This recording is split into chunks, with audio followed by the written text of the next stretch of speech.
It's my honor to welcome three of the world's leading technology CEOs. And in the case of Larry Ellison, it's well beyond technology, sort of CEO of everything. He's an amazing man. Did Trump just say the quiet part out loud? The CEO of everything, Larry Ellison? See, up until this point, there's been a lot of smoking guns. I've been showing you the pattern for weeks now with the CIA databases, the surveillance infrastructure, the Israel connection, and yet this press conference that was held on January 21st, 2025 is where it all converges. And what was this press conference about?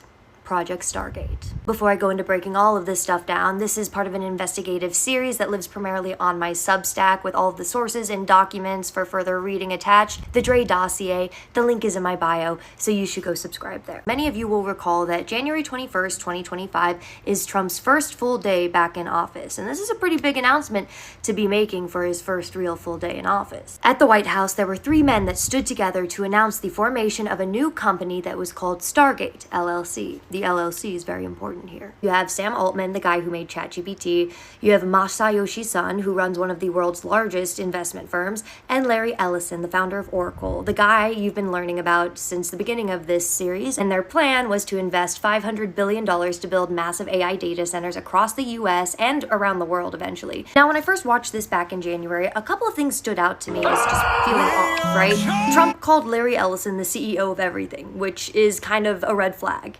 Like, aren't you the president of the United States? Aren't you supposed to be the CEO of everything? No, you chose the database guy. Why the database guy? The next thing that stood out to me was the fact that in the lineup, Larry Ellison spoke first, which tells me that he's probably the one leading this venture, like they're looking to him to set the precedents. And when he spoke about it, he didn't talk about the AI computing power as much as he talked about healthcare. More specifically, he talked about collecting everybody's medical records and using AI to better understand patients and provide guidance to doctors. And a lot of that wasn't really adding up to me, and that's when my ADHD brain decided to hyperfixate on the name instead, Stargate. Like, where's that come from? And one of the first things to pop up within that search was, of course, the 1994 movie Stargate. You know, the one about the alien who uses a portal to take over all of these human bodies to live forever and enslave humanity.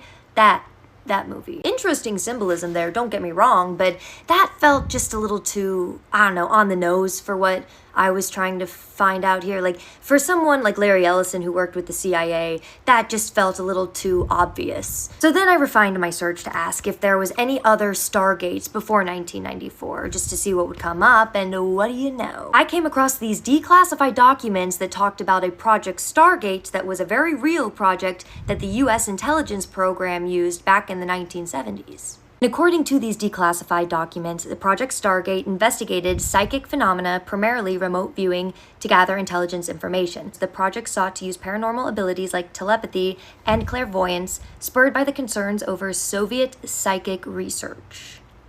And what I'm hearing is that this was a program whose entire mission was surveillance and prediction. Kind of Larry Ellison's whole ethos, you know? But with this knowledge, I decided to go back and rewatch the entire announcement again, because this time, I knew what to look for. What I noticed was Trump's hyperfixation on the cancer research side of this whole project. You know, when Sam Altman was finishing up giving his spiel, he interrupted Sam to say, and I'm paraphrasing here, "I hear so many positive things about what this will do for medical research, you know, for solving cancer. Could you speak to that, Sam Altman?" It felt as though he was briefed, but he was like this excited salesman who couldn't wait to get to the best part of the pitch. But Sam Altman kind of fumbled that part, and he gave some generic answer about, like, curing diseases at an unprecedented rate, and what a patriot he was. Then Larry Ellison swoops in to save the day. He steps back in, he took the mic, and he delivered this polished, technically detailed soliloquy. And I'm not going to get bogged down into the medical side of all of this because I'm not a doctor, but basically he launched into this detailed explanation about these little fragments of tumors floating around in your blood and how you can use these simple blood tests with AI to find cancers early. But through all of that, one thing was certain. The cancer pitch wasn't Sam's.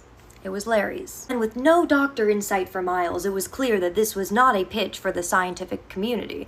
This was a sales pitch for the public. So I started digging into some of Larry Ellison's other healthcare major investments, and as it turns out, he is a major investor in a company called Imaging AI, which uses AI to extract real-time genomic data from medical images. It's meant for cancer screenings. So, wee woo, why is Larry Ellison so interested in cancer? We all know it's not because he wants to cure it, so why cancer? Why is this the perfect public pitch for a $500 billion AI infrastructure project?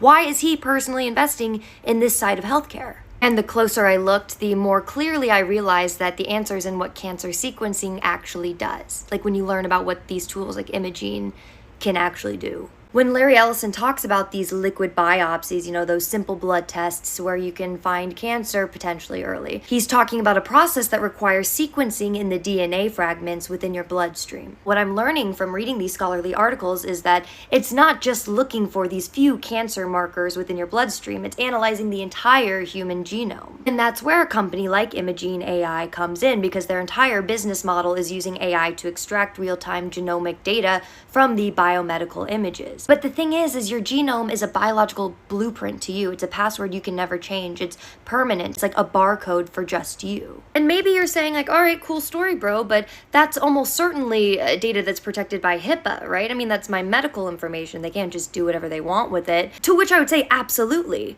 Except for this one legal sleight of hand I discovered they could do. Here's the easiest way to explain it. When your doctor takes your blood for like a cancer screening, right? That vial of blood has your name on it, and it is fully protected by HIPAA because it is identifiable information and it is identified as your information. But then that vial needs to get sent out to a lab for sequencing, and before your genomic data can enter any large-scale research database, like the one that Project Stargate LLC would likely build, I don't know, it has to undergo something called de-identification. That means they strip out all of your direct identifiers like your name, your address, your social security number, and what's left is a full genomic sequence and random code like subject 15927 or something like that. And in the eyes of the law, subject 15927 is now de-identified, so it's no longer considered protected health information under HIPAA, and it can now be used, shared, or sold for secondary purposes with vastly fewer restrictions. But here's the catastrophic flaw that makes all of this so dangerous. Your genomic sequencing in and of itself is the ultimate identifier. I mean, researchers have proven this idea of de-identified data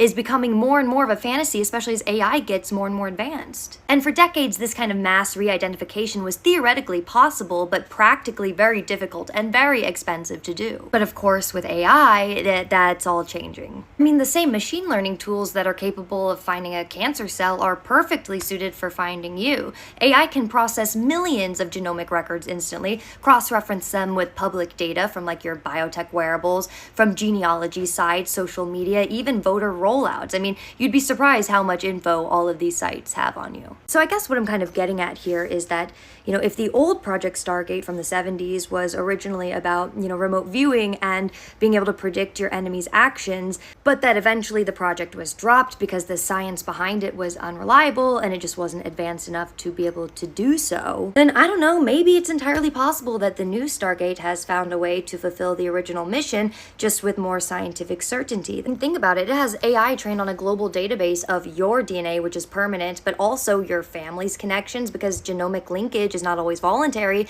and millions of other genome patterns for recognition. Wee woo, wee woo, wee woo, we're getting awfully close to eugenics here. So let's fast forward to what do we do about this? Because obviously you can't just opt out, and you should not opt out of cancer screenings, okay? This is not about making you fearful of your healthcare professional, okay? Your doctors actually care about you. Larry Ellison does not.